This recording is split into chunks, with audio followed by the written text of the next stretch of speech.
Hey everybody, this is 22 Tiger Dude, where of course I review all the premieres. So welcome to Animation Domination Reviews.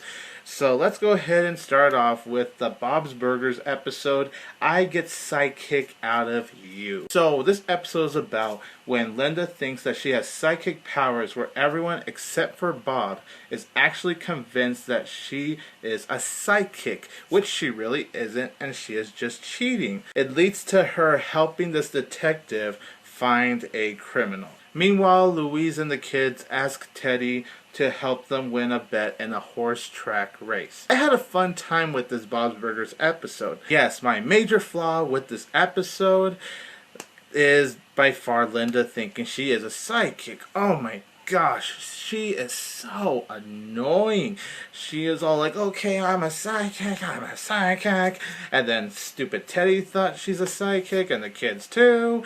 Everyone except for Bob actually thinks she's a psychic, and it was just ridiculous. What I probably liked about this episode is actually that even when it does get annoying with Linda, it's mainly in the first half, it just gets so annoying, but it's funny because Bob, with his reactions, is what made the funny happen during the annoying moments, if that makes any sense. It was just funny to see Bob going, oh my god. And there was also this thing where Linda predicts that Bob is going to fall off the stairs sometime this afternoon.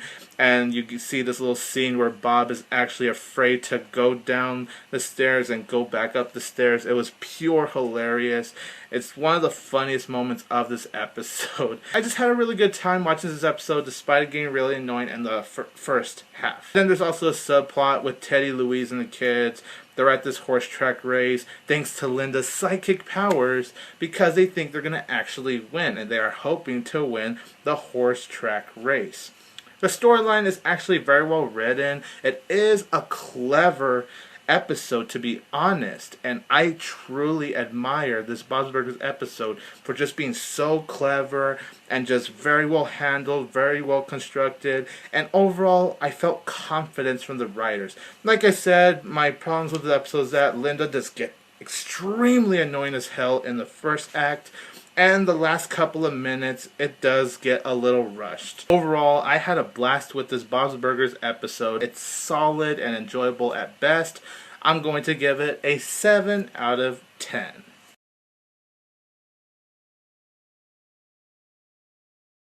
Now I'm here to review the American Dad episode, Honey, I'm Homeland.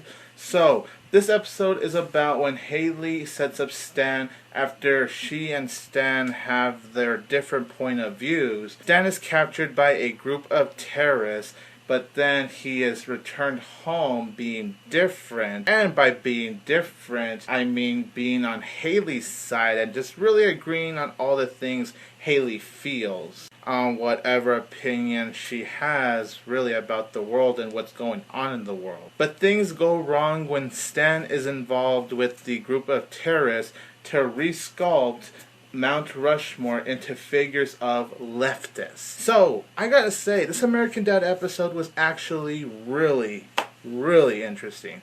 This is a very clever episode. I really love, for the most part, how this whole episode came together. The storyline was actually very well written. Well, the main storyline. I'll get to the subplot, but the main storyline was so well written. It's excellent. Very great humor. There are some moments where I was actually busting out laughing, especially when the main storyline gets to its conclusion. That's where I was laughing. And it was cool to see how Stan and Haley agree with each other, because, you know, they're not really that close, actually. So I felt like it was nice just seeing those two just really feel more close. But it was also nice to see how Haley realizes that she needs her real dad back, even though he's going to disagree with her once again and everything goes back to normal. Now for my only problem with this episode, and that is the subplot. There is this stupid subplot with Stan and Roger with these candles. They're soothing each other with candles. It was awkward. It was so stupid. It just doesn't have to be there. Luckily, the plot isn't all that focused, so it didn't take away too much from the episode, but the Stan Roger plot did not have to be there. But overall, this is a fantastic episode with a very great main storyline, subplot. Well, it's alright, but it's very well executed, and it was just overall brilliant. So I'm going to give Honey, I'm Homeland a 9 out of 10.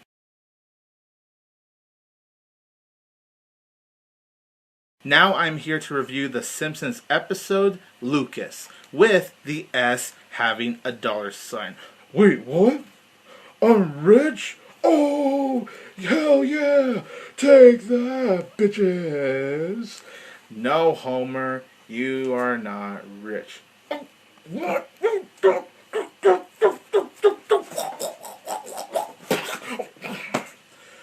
Better not choke me ever again, motherfucker. Can you believe Homer? The nerve of him.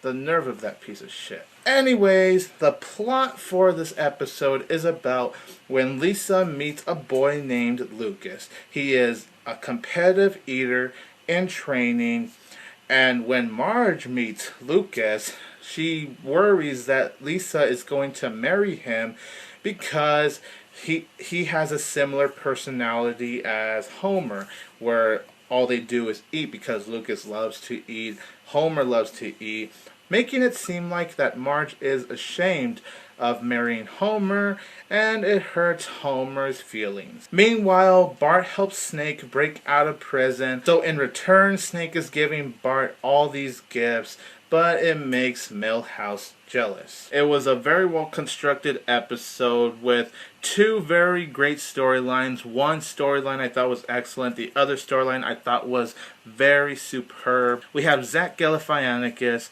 who voices Lucas, and I really enjoyed the character Lucas. It was just really funny to see a character that's a competitive eater in training. A very interesting character too, and you do get some of that Zach Galifianakis humor that you've seen him do in his films, such as like The Hangover or Dinner for Schmucks. Pretty much any film that has Zach Galifianakis in it, you have that kind of humor in this episode. But he did a really good job voicing the character Lucas, and it just fit overall the character because of his personality. I also did have a lot of fun with the subplot with Bart helping out Snake, and when Bart's trying to figure out where is Snake getting all these gifts and they're stolen. I thought that was a very funny aspect right there, and it was very funny that Milhouse was really jealous. I could honestly say I love the subplot, and even though the main storyline is really good too, I just thought the subplot was a little better just because of a flaw I do have with the main storyline. My only problem with this episode is actually in the main storyline where Marge is pretty much ashamed of Homer, and I didn't like how she was just worried about Lisa marrying that similar person. I just didn't like that. Lucas is a fantastic Simpsons episode. It's very funny, very well constructed, well paced, well written. I pretty much loved almost everything about this episode, so I'll give it a 9 out of 10.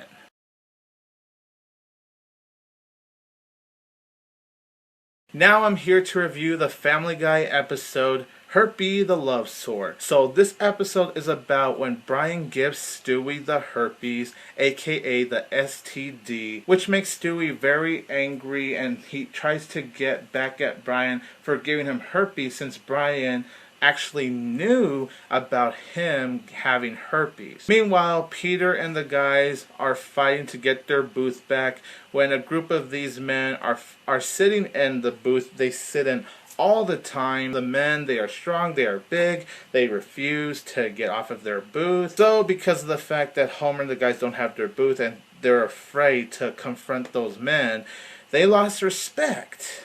Yeah. It came to that. They lost respect just because they don't have their booth, just because they're not fighting for their booth. In order to gain their dignities back once again, the guys must get their booth back. The booth they have been sitting at the Drunken Clam for many, many years. This episode was...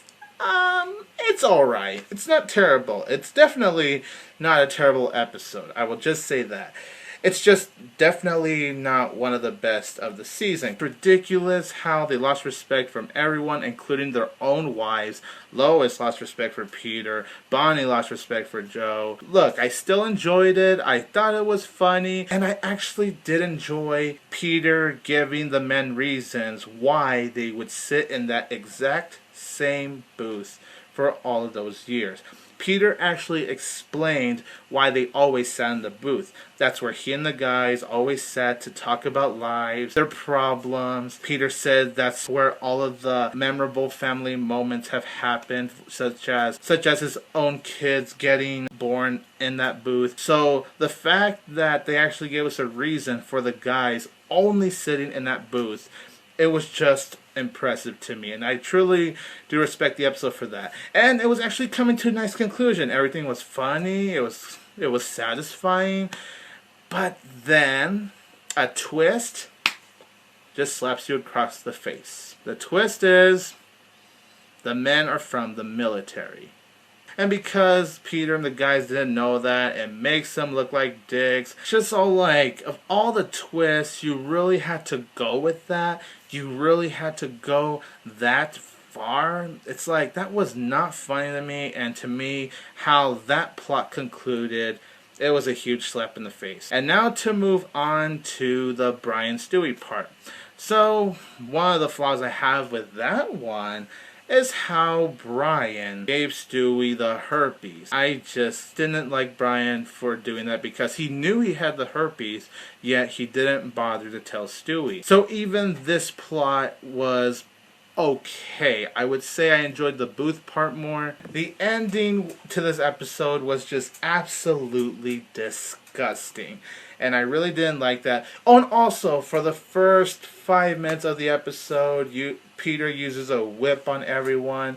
He even drives all the way to Virginia just to go whip Cleveland, and which, of course, that was a racist comment right there, and I didn't really find that funny. Nice to see Cleveland make a cameo in here, but Peter driving all the way just to whip Cleveland, I didn't like that. That just pushed a little too far from there. The episode has some funny moments. By far, one of the most hilarious parts of this episode was the handyman scene. I cracked up at that scene. Just really enjoyed how that was handled.